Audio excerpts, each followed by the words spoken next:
maganap ang lahat ng marathon categories, isang sorpresa ang nasaksihan ng buong mundo. Alas 8:30 ng umaga, sabay-sabay tumakbo ang lahat ng nakiisa sa advocacy ni Kuya Daniel Razon na kahit isang araw lang takbo para sa libreng kolehiyo. Sa pangunguna ni Kuya sa pag-ikot sa MOA grounds, kasabay niya ang mahigit 50,000 kapal ng mga runners na buong-buong nagtitiwala sa magagawa ng proyektong kahit isang araw lang. Well, sa atin naman po, ang aming kampanya kasi ay tayong lahat ay magkasama-samang gumawa na mabuti. Hindi naman po namin kayang kami lang yung gagawa ng lahat ng mga bagay na pwede natin na maitulong sa ating mga kapwa-tao. Bawat isa naman sa atin, merong opportunity ibinibigay sa atin ng Diyos para makagawa tayo na mabuti sa kapwa-tao natin. At ang ating pag-anyaya sa kanila na sila mag-umpisa rin na ugaliin na kung ano yung pwede natin gawing mabuti sa kapwa-tao natin in our own little way.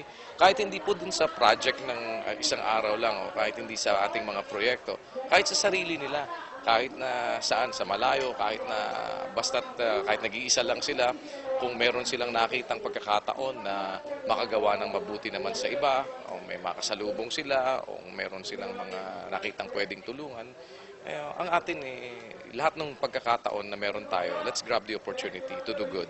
At huwag natin kalimutan na yung mabuting gawa, hindi magbubunga ng masama.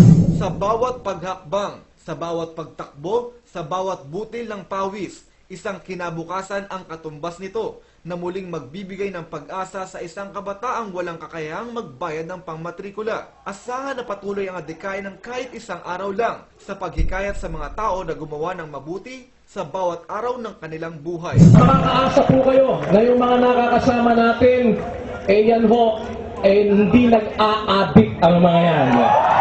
Tama ba mga kasama? No to drugs! Yes to God! Ayos!